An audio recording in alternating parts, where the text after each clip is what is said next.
Então vamos lá. A osteoartrite é uma afecção crônica, degenerativa e progressiva que afeta as articulações sinoviais e é de origem multifatorial. Ela é uma doença, pessoal, que afeta principalmente a cartilagem articular. Então a cartilagem aqui, ela está comprometida e o osso subcondral antes das estruturas periarticulares. Acomete indivíduos a partir da quinta e sexta década de idade de vida, pouco incidente antes dos 40 anos de idade. Então, com o avançar da idade, as pessoas vão sofrendo de osteoartrite, que é nada mais, nada menos do que um desgaste articular.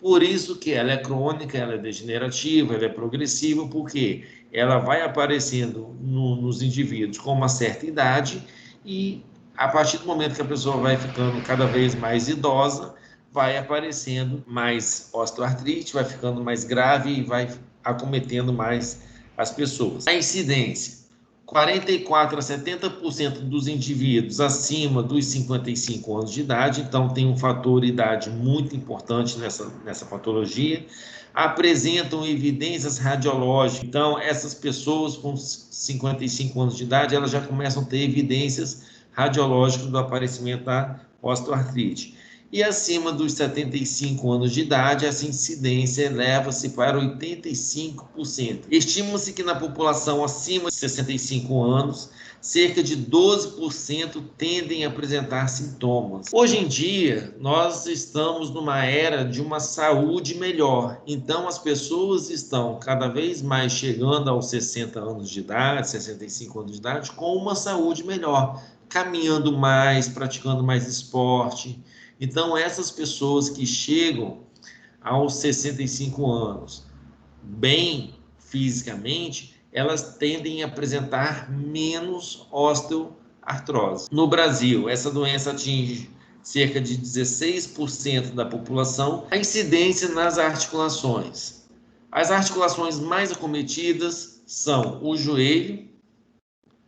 No joelho, o mais comum é formar uma gonartrose. O que é uma gonartrose? É quando o joelho fica edemaciado, cheio de líquido com a patela flutuante. Quadril, chamado de coxa-artrose, mesma coisa. Interfalângicas distais e as articulações facetárias. Acomete mais o sexo feminino, onde se manifesta de maneira mais intensa, sendo frequentemente poliarticular. Então, afeta várias articulações ao mesmo tempo. Não tem característica aqui da simetria, né? Então, pode acometer um joelho, um ombro, um quadril, dedos, em articulações diferentes.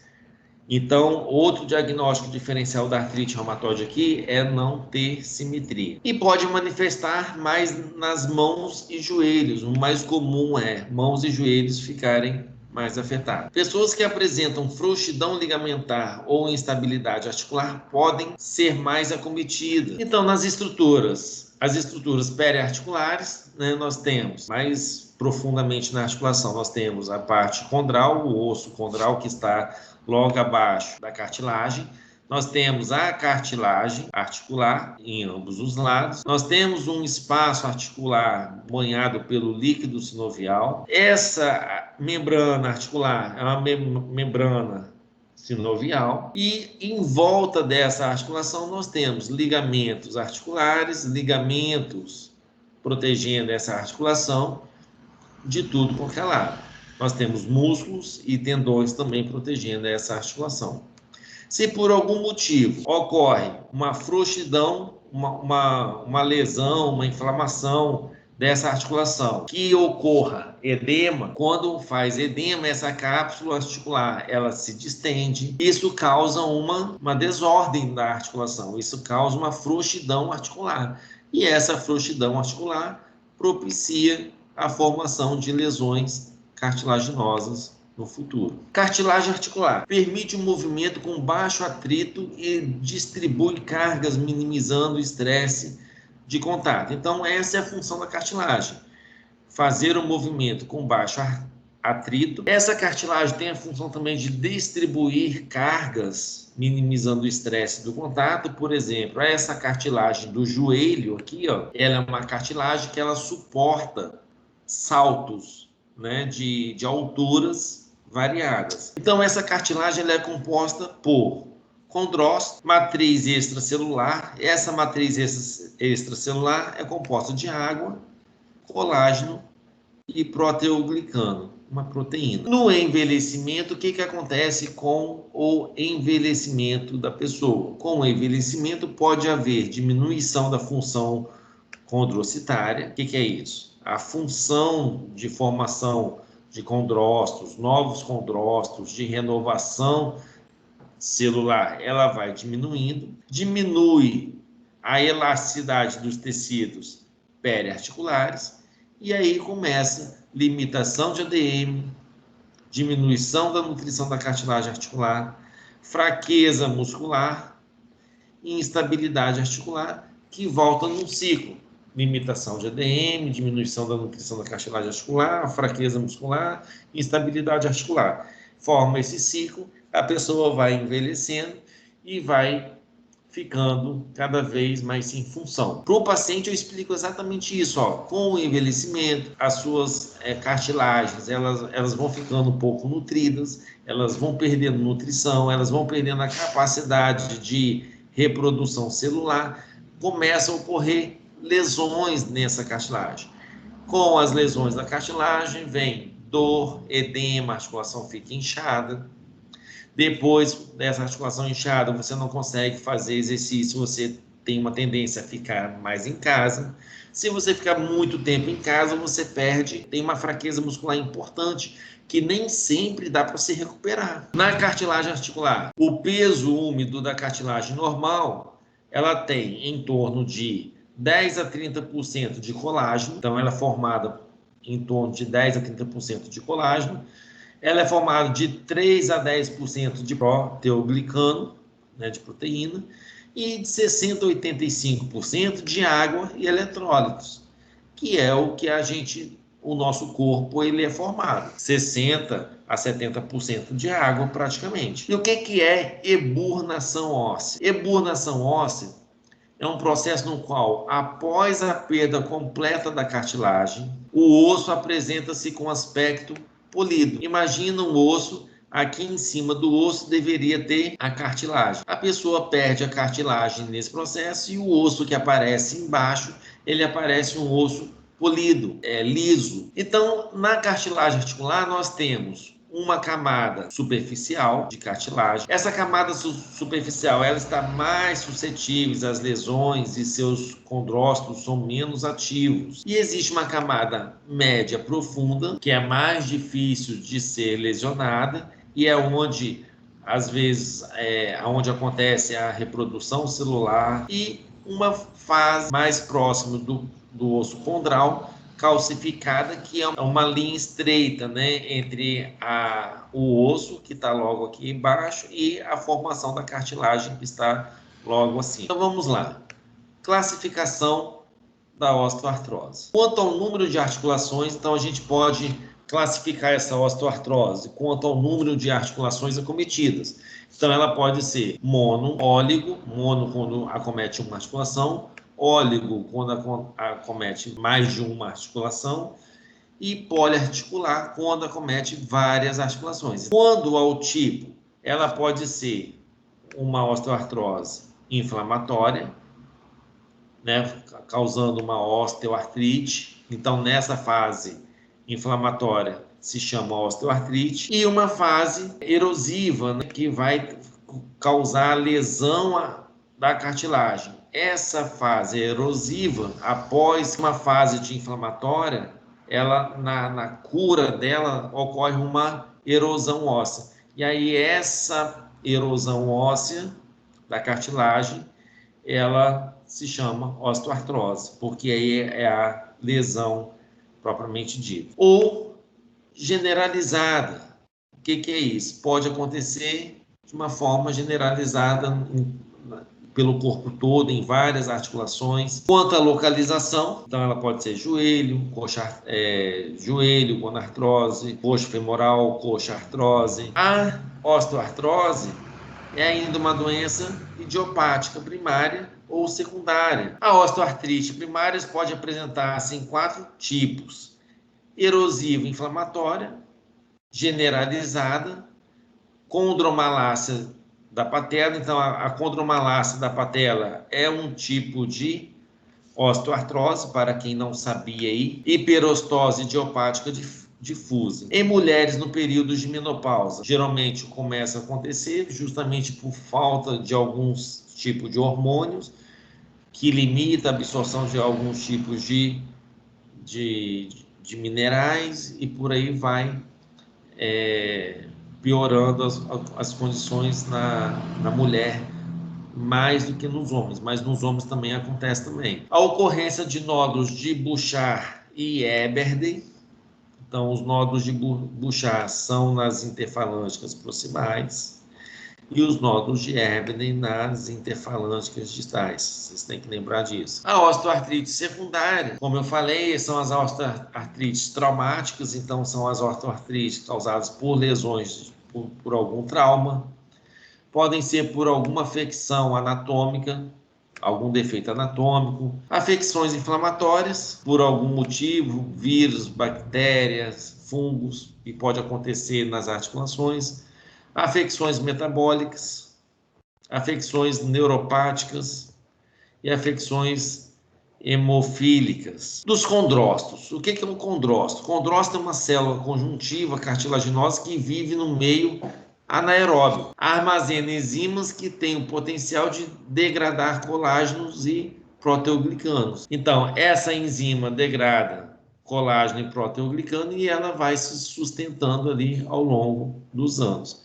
Quando falta isso aqui, ela começa a se deteriorar, a morrer. As enzimas metaloproteinases, colagenases, estromelisina e gelatinase, serinoproteases e tiolproteases. Então, essas enzimas são as enzimas que degradam colágeno e proteoglicanos que fazem a célula a viver nesse meio. Dentro disso, eu tenho um equilíbrio e desequilíbrio no metabolismo do cartilaginoso. Então, eu tenho, dentro desse mecanismo aqui, de sobrevivência desse condrócito, que é responsável pela manutenção da cartilagem, que é responsável pelo amortecimento da cartilagem, eu tenho uma série de fatores do metabolismo envolvendo nesse processo cartilaginoso, correto? Desde a alimentação até a formação de alguns hormônios, eu tenho a responsabilidade ali, em algum momento, sobre essa cartilagem. A cartilagem normal,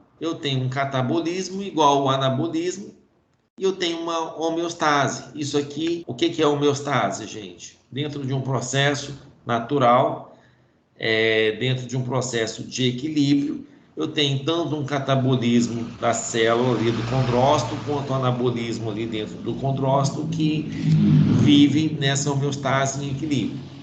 Quando essa homeostase ela deixa de ser um equilíbrio, né, quando eu não tenho mais essa homeostase, vira uma cartilagem osteoartrósica. O que é uma cartilagem osteoartrose? Quando um catabolismo é maior do que um anabolismo. E o que acontece? Eu tenho muito mais função, tenho muito mais destruição ali de cartilagem, de colágeno e proteoglicano, onde essa quebra da homeostase aumenta a secreção enzimática, aquelas enzimas aqui, que eu falei, essas enzimas que destroem colágeno e proteoglicanos para a sobrevivência do próprio condrócito. O que acontece? Aumenta a secreção enzimática, essa secreção enzimática destrói mais colágeno e proteoglicano do que deveria, por isso que é uma perda, né, da homeostase.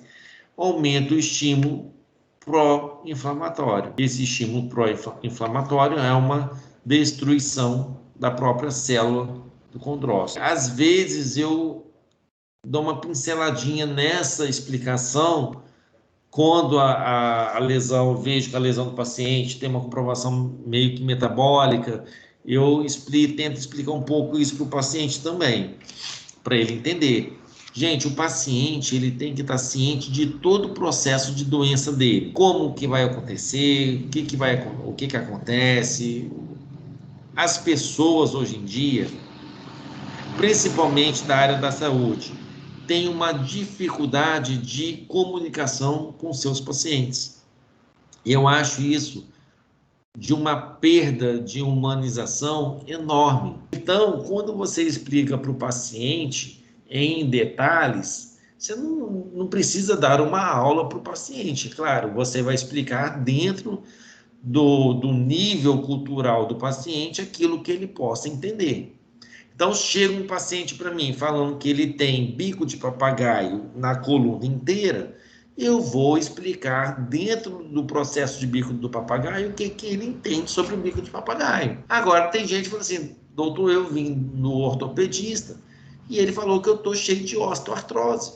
E ele falou que a osteoartrose é uma lesão da coluna. Então, o nível cultural de entendimento muda de um paciente para o outro e você precisa entender isso para poder entrar em contato mais individual com o seu paciente. Etapas da destruição da cartilagem. Primeira etapa, vem um dano à cartilagem. Então, por conta desse equilíbrio, por conta dessa quebra da homeostase, que vai aumentar a secreção enzimática, essa secreção enzimática vai consumir mais colágeno e mais proteoglicano, lembra? Vai ocorrer rompimento da matriz, diminuição da ligação promovida pelos proteoglicanos, vai acontecer aumento do conteúdo hídrico, a cartilagem torna-se inelástica, com isso a cartilagem torna-se menos elástica, inelástica. Com a cartilagem menos elástica, ela se torna, tem uma suscetibilidade maior a dano. Então, por exemplo, se aquela cartilagem do joelho lá, ela, com 20 anos de idade, ela suporta 4 toneladas, com 65 anos de idade, vamos supor, 300 quilos já é o suficiente para poder promover a lesão. Nós estamos falando aí de um idoso, 300 quilos significa descer escada. Na hora que ele estiver descendo a escada, dependendo da altura do degrau da escada, ele está destruindo cartilagem do joelho do idoso. Por isso que às vezes o idoso desce devagar, anda devagar. Não é porque ele quer, é o corpo dele pedindo para que isso aconteça de forma mais devagar. E não adianta ter pressa. Quem tem vovô e vovó em casa aí, vocês precisam ter paciência com vovô e vovó. Às vezes tem uma escada para descer, o idoso está ali segurando o corrimão, descendo de degrau, degrau, devagarzinho, coloca um pé devagar num degrau, coloca o pé devagar no outro degrau, sem fazer o quê? Impacto. Então vamos lá. Cartilagem normal tem esse espaçamento, uma matriz condrócita normal, com células, né, do condrócito, matriz normal, osso subcondral normal, com o seu colágeno, com o seu proteoglicano normal, com tudo normal. Depois vem uma segunda etapa já de degradação. Na segunda etapa de degradação, essa matriz começa a sofrer erosões na sua superfície e erosões na parte mais interna. Ó, aqui uma erosão maior com uma lesão maior que chega mais próximo ao osso subcondral. Então, o que acontece? Acontece fibrilação dessa cartilagem. Essa cartilagem começa a se romper. Por que essa cartilagem começa a se romper? Porque com a perda do condrócito, com a perda da matriz, essa cartilagem se torna inelástica, ela se torna menos elástica.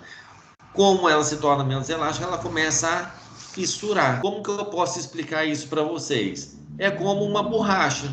Vocês pegam uma borracha, pode pegar até esse garrote de tirar sangue, né, essas borrachas, essas ligas amarelinhas que o pessoal colocava na seta antigamente. Pega essa borracha. Ela, com o tempo, essa borracha vai ressecando Você tem, quando ela está nova, ela estica ao máximo sem estourar. TheraBand mesmo, quantas vezes vocês já pegaram um TheraBand novo, estica, estica, estica, o TheraBand não estoura. Vai passando o tempo, a borracha ela vai ressecando, ela vai degradando, ela vai perdendo a sua capacidade inelástica e ela chega a um certo momento que ela parte, ela se rompe. Por quê? Porque ela perdeu a característica natural dela. É igualzinho a cartilagem. A cartilagem, quando ela está nova, ela está bonita, sofre impacto, ela não se rompe, ela é bastante elástica, ela amortece impacto e volta para a sua natureza normal. Vai passando o tempo, vai perdendo matriz celular, vai perdendo condrócito, vai perdendo colágeno, vai perdendo proteoglicano, e ela vai se tornando menos elástica e vai se rompendo com facilidade. Com as enzimas, elas vão perdendo a continuidade uma com a outra, e essa perda de continuidade uma com a outra que vai formando essa fibrilação entre a cartilagem. Num segmento, né, mais importante, numa etapa de número 3, praticamente toda aquela matriz de cartilagem que nós tínhamos lá no início, ela se foi, ela se perdeu, e aí eu começo a ter a aparência do osso liso, subcondral, abaixo da cartilagem. Como é que chama isso mesmo? Vamos ver se vocês estão atentos na matéria. Como é que chama essa aparência do osso subcondral liso abaixo da cartilagem? Como é que se chama? Então começa a ocorrer a eburnação óssea, que é essa forma aparente do osso. E vocês estão vendo aqui, ó, que quase não existe mais ligamento de proteoglicano com colágeno mais. Nem entre os proteoglicanos e nem um proteoglicano com colágeno mais. Então, está tudo destruído. Etapas da destruição cartilaginosa. Então, numa segunda etapa, ocorre o quê? Uma resposta dos condrócitos. Os condrócitos começam a ser destruídos e é lógico que tem uma resposta a isso. Como resposta dos condrócitos, ocorre alteração da pressão e osmolaridade da cartilagem. Condrócitos detectam dano liberando mediadores, enzimas catalíticas, e essas enzimas catalíticas estimulam a liberação de enzimas catalíticas e degradam ainda mais o componente da matriz.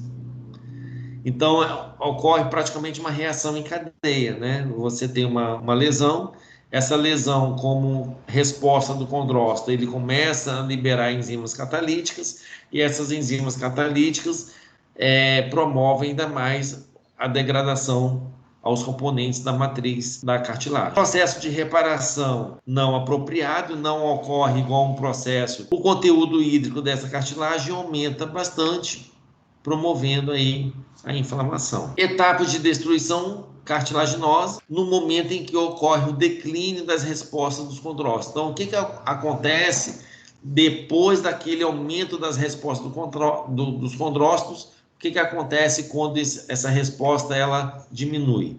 Ocorre uma destruição do tecido cartiloso, lógico, por conta começa a liberar muitas enzimas catalíticas, essas enzimas catalíticas destroem a matriz da cartilagem. Depois dessa resposta, o que fica? Fica uma destruição do tecido cartilaginoso propriamente dito. O osso subcondral, ele é exposto a pressões, que não deveria sofrer pressões, porque deveria ter uma cartilagem por cima do osso subcondral. E ocorrem microlesões, fibrilações, hipertrofia, esclerose, né, destruição desse osso subcondral. O osso subcondral, quando ele pressiona um ao outro, o que ele começa a fazer? O periósteo ali, o tecido que está em volta ali naquele osso subcondral, começa a produzir mais osso. Então ocorre, com essa produção de osso, um enrijecimento do osso subcondral. Ele começa a ficar mais duro. O osso apresenta limitações quanto ao suporte das pressões sobre a cartilagem. Como ele fica mais duro, ele suporta ainda menos, né, o impacto de uma caminhada, menos o impacto de uma corrida, menos o impacto de descer e subir escadas. E aí ocorre um enfraquecimento muscular progressivo, porque o organismo ele não consegue mais ter a resposta que precisava. Com a formação da osteoartrite, a quantidade de água na articulação ela é maior por conta de formação de um edema. Existem alterações na qualidade das fibras do colágeno. Então, o organismo ele tenta produzir até um colágeno novo, mas forma com as fibras todas desordenadas. Ocorre muita perda, né, de proteoglicano, formação da doença com a perda da cartilagem em si das pessoas. Primeiro ocorre uma destruição do colágeno. Essa destruição do colágeno pode ser advinda de qualquer forma.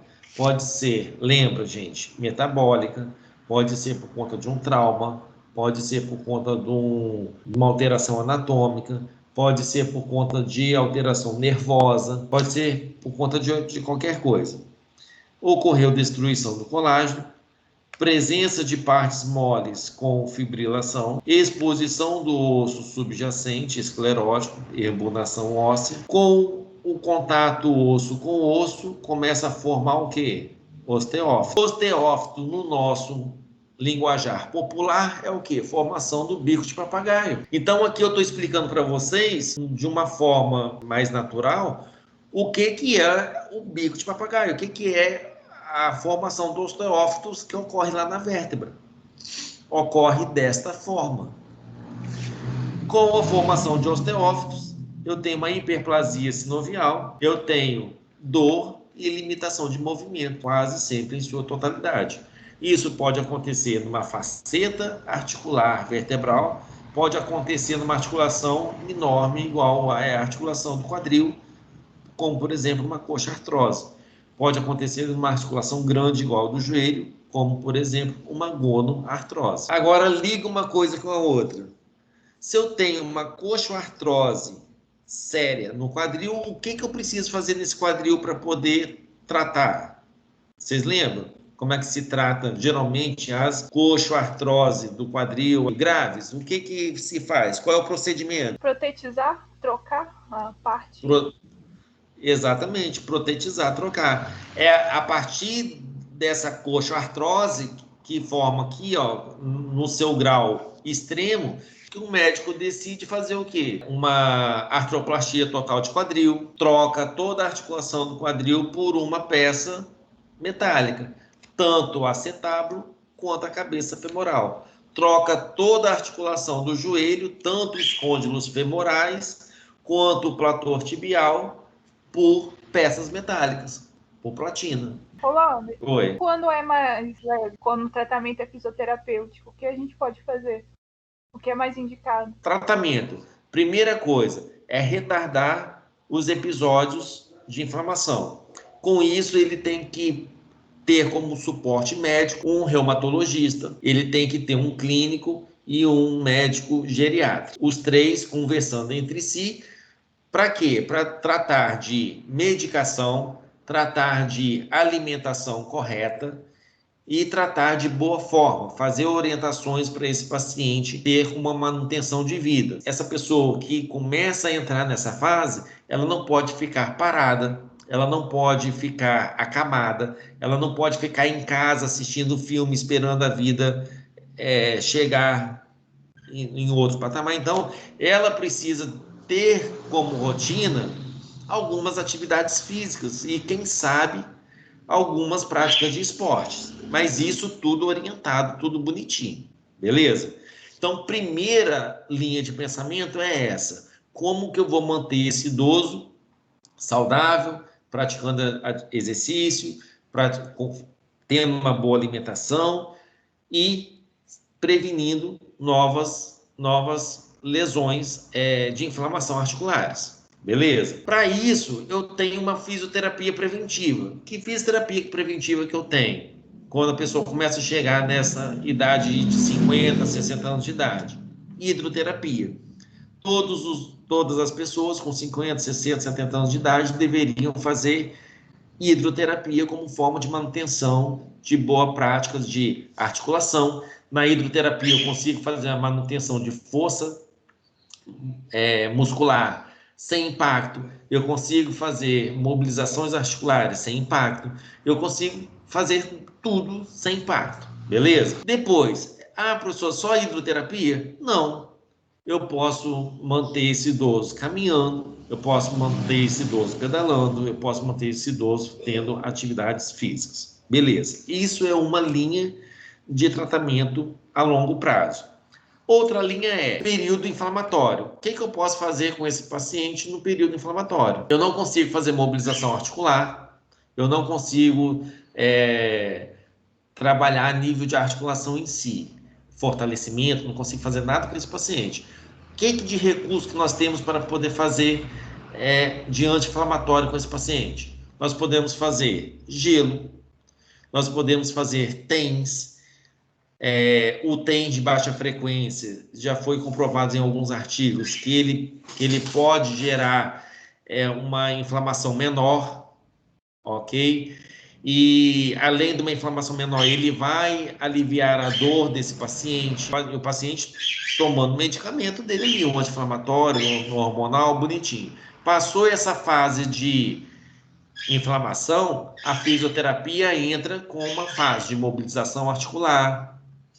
Aí, nessa mobilização articular, eu faço deslizamento, rolamento, giro, coisas que você já conhece, para poder o quê? Manter essa articulação movimentando em todos os seus limites articulares de uma forma correta, com a cartilagem deslizando, sem fazer maior destruição de cartilagem, fazendo troca. Quando a gente faz tração numa articulação, a gente não gera mais líquido sinovial, uma renovação desse líquido sinovial. Então, essas coisas a gente ajuda muito o paciente. Uma coisa é o paciente sair de uma fase inflamatória e não fazer nada. O que é não fazer nada? Essa cartilagem vai ser mais destruída ainda. Quando o paciente sai dessa fase de inflamação e vai para um fisioterapeuta, quando a gente faz deslizamento, rolamento e giro nessa articulação, nós estamos estimulando formação, não formação de cartilagem em si, mas nós estamos estimulando que essa cartilagem ela se torne mais saudável possível. Nós estamos falando que essa articulação, com mais líquido sinovial, ela vai atritar menos. Então, isso eu vou ajudar muito o paciente. Aí eu consigo fazer mobilização articular, eu consigo fazer liberação miofascial, alongamentos e, quiçá, fortalecimento. O que eu tenho que fazer, na verdade, com essa articulação, não deixar ela se tornar frouxa. Eu tenho que fazer com que essa articulação se torne firme. Para isso, eu preciso de ter uma boa capacidade muscular e todo um conjunto biomecânico saudável desse paciente. Quando eu atendo o paciente, eu faço questão de explicar isso para ele. Olha, você precisa compreender que esta osteoartrose, ela comete com a idade e que ela vai destruindo o seu colágeno, a sua cartilagem na sua articulação aí, ela vai destruindo com o passar do tempo. Para que isso não ocorra de forma rápida, nós temos que fazer isso. Depende de um acompanhamento ao longo de alguns anos. Não adianta fazer uma consulta, 2, 3, fazer um mês de fisioterapia e achar que esse um mês de fisioterapia vai resolver para o resto da vida. Por quê? Passou aquela fase de inflamação, vai para a fisioterapia. Gente, acabou a dor, quem é que vai continuar pagando a consulta de fisioterapia sem dor?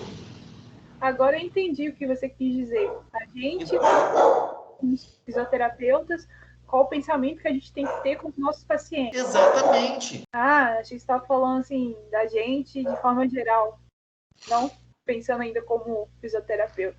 Não, pensando como fisioterapeuta mesmo, entendeu? Nós temos que ter um pensamento muito mais para frente, muito mais educativo, porque nós estejamos no século XXI e a gente acha que o conhecimento é acessível a todos, não é quadro clínico.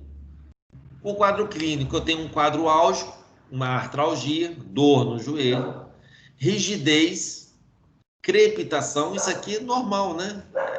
Que a gente mais sente no paciente, rigidez articular, põe a mão na articulação do paciente, movimenta e crepita durante todo o processo de movimento. Vocês aí que estão jovens, com 20, 30 anos de idade, talvez, muitos de vocês já têm crepitação nas articulações. Olha só onde que a coisa começa. Limitação da função articular, limitação da ADM, sinais flogísticos, calor, rubor. Olha a fisioterapia aqui. O que a fisioterapia pode fazer nesse período aqui? Edema, diminuição da ADM, lógico. Atrofia e inibição muscular. Olha isso aqui, ó. Atrofia é perda de massa muscular. Inibição muscular. Você não consegue fortalecer músculo. O músculo perde sua função, inibição muscular.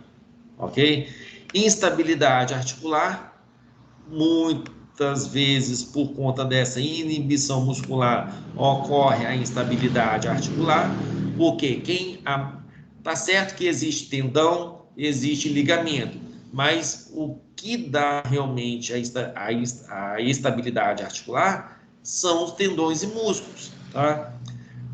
Deformidades, lógico, diminuição da função geral da pessoa. E isso aqui vocês têm que falar para o cliente de vocês, porque isso aqui é o processo que eles irão passar. E ele tem que entender. Mais intensa à noite, isso é importante, ó, é uma característica da osteoartrose, é uma dor mais noturna. Às vezes o paciente acorda com dor. Isso isso faz parte da avaliação e faz parte do diagnóstico diferencial. Após o repouso devido a maior pressão no osso subcondral. Então, é uma dor que ocorre no repouso. Olha só que interessante. Às vezes, as pessoas sentem dor no movimento. Então, existe uma dor no movimento, que é uma característica da artrite reumatoide, uma característica da espondilite anquilosante, porque a articulação ali está inflamada. Aqui, a dor ocorre ao repouso, porque na hora que você está movimentando, a circulação sanguínea, o corpo está aquecido, você não está sentindo a lesão que está acontecendo. Na hora que você sentou, o corpo repousou, aquela história, né, do corpo esfriar teoricamente aceitável, né? Na hora que você está em repouso, aí o osso começa a doer, mandar impulso de dor. Melhora com o movimento, o qual é necessário para ativar os condrócitos. Tensão nas estruturas periarticulares, dor pode ser reflexa ou difusa, e inflamação da sinove. São as características da dor aí. Rigidez. A rigidez está ligada com a falta do movimento normal e ao processo inflamatório. Comum entre 10 e 30 minutos e diminui com o movimento. Rigidez com duração maior deve ser investigada para excluir processos inflamatórios primários. Lembra que na artrite reumatoide, a rigidez é em torno de 30 minutos a 60 minutos. De 30 minutos a 1 hora, a rigidez permanece. Não é comum na osteoartrite essa rigidez prolongada e é comum entre 10 e 30 minutos. As rigidez maiores pertencem mais às artrites reumatoides. Diminuição da ADM inicia-se pela combinação de dor, então todo mundo que sente dor não vai conseguir movimentar essa articulação tende a ficar restrita, né, a uma angulação. Relação direta com a osteofitose, com a formação dos osteófitos, se limita mais ainda essas lesões, né? Esse padrão de ADM, e acaba gerando mais lesão. Pode haver padrões capsulares que levam às restrições de determinados movimentos. São as restrições das cápsulas articulares. Tá? O diagnóstico radiológico. Na radiografia, utiliza-se 3 critérios principais: presença de osteófitos, estreitamento do espaço articular e esclerose do osso subcondral. Então, eu tenho essas 3 características. A formação de osteófitos, que é o nosso bico de papagaio, o estreitamento articular, que é a diminuição do espaço articular, e a esclerose do osso subcondral. O que é a esclerose? Lesão do osso subcondral. No laboratório, são úteis para excluir outras patologias, como artrite reumatoide e gota. Certo? Então, o exame laboratorial, você vai ver lá na artrite reumatoide se há fator reumatoide no sangue da pessoa e se há questão do ácido úrico elevado, no caso de gota úrica. Excludente essas 2 patologias, você acaba ficando com a osteoartrose. No aspecto radiológico, nós temos interfalângica distal. Nós temos uma erosão óssea distal. O que é uma erosão óssea distal? Tá vendo que o osso, ele afina muito e a ponta do osso, a extremidade, muito porosa, muito poroso, e você não consegue determinar uma cartilagem, uma superfície lisa. Tá vendo que a superfície cartilaginosa é toda irregular?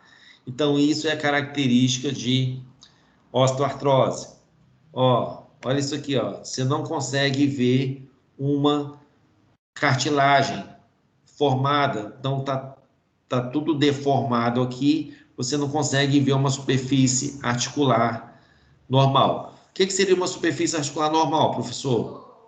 Não é o exatamente normal, mas próximo do normal é isso aqui, Você vê o espaço articular bem formado, você consegue ver uma superfície articular legal de um lado e de outro, você consegue visualizar a separação das articulações. Aqui não, aqui bagunçou tudo aqui, aqui também, aqui também, aqui, olha só isso aqui, não dá nem para ver se tem articulação aqui, né? Tá vendo? Não dá para ver o espaço articular diminuído é a característica, não dá para ver o espaço articular no raio-x, característica da osteoartrose.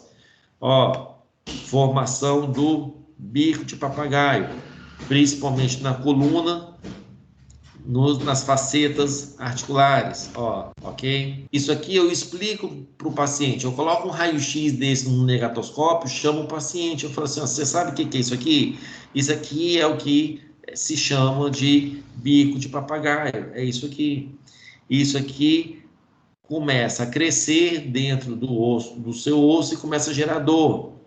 Outra coisa, vocês estão vendo que uma vértebra está virada para lá, outra virada para cá, tá vendo? Existe uma diminuição do espaço ósseo, do espaço do disco intervertebral, entre uma vértebra e outra. O espaço está diminuído, diminuído aqui. Vamos lá, pessoal. Se o espaço do disco intervertebral entre uma vértebra e outra está diminuído, o que está acontecendo aqui? Com certeza. Quem é que sai aqui, de um lado e de outro aqui, 2 do lado de cá e 2 do lado de cá. Quem é que sai? Raízes nervosas. Se esse espaço aqui está diminuído, essas raízes nervosas estão sendo comprimidas. Raiz nervosa comprimida, o que gera? Dor, sensação de formigamento, parestesia, né? Sensação de formigamento, parestesia, perda de sensibilidade, dor irradiada na condução, na tendência daquele nervo, aonde aquele nervo está percorrendo. Tudo bem? Vocês estão comigo, pessoal? Ombro, diminuição do espaço articular do ombro. Não sei se vocês conseguem perceber aí. Todo mundo consegue perceber? Diminuição articular. Não dá para ver, aqui dá para ver, superfície óssea, normalmente aqui, o osso. Quando chega na articulação, não dá para ver a superfície óssea. Quadril, não dá para ver, não dá para ver, a linha articular. O osso se aproximou muito. Aqui é um caso de artroplastia total de quadril. O médico vem aqui, tira essa cabeça femoral, coloca um acetábulo novo. Então vamos lá. Atrofia e inibição muscular, nós já falamos. Ocorre uma instabilidade articular por conta de uma perda de massa muscular, por conta de uma série de problemas, isso também nós já falamos para vocês. As deformidades são muito comuns. Inflamação e edema são as características do estado cíclicos, né? Hora eu tenho uma inflamação com edema, hora eu tenho um quadro recidivo sem dor e sem edema. E aí a fisioterapia pode trabalhar muito nesse sentido. Condromalácia patelar, ó, patela normal, patela lateralizada com impacto lateral. Isso aqui é comum. Mulheres no consultório com condromalácia patelar aparece muito. E aí, o que fazer? Se essa patela está lateralizada, nós temos que medializar essa patela. Se essa patela, se é uma condromalácia de compressão do bordo medial da cartilagem no joelho, então essa patela está medializada, então nós temos que lateralizar essa patela. Isso através da avaliação. Avaliou, viu, está lateralizada ou medializada, nós podemos utilizar fortalecimento muscular tanto do vasto lateral quanto do vasto medial para tentar corrigir essas forças que estão exagerando na patela, assim como algumas coisas. Nós podemos usar crochetagem, nós podemos usar bandagem. A bandagem ela é extremamente útil na patela para poder fazer a descompressão dessa cartilagem e melhoria da dor. Pessoal, era tudo isso que eu tinha para falar para vocês.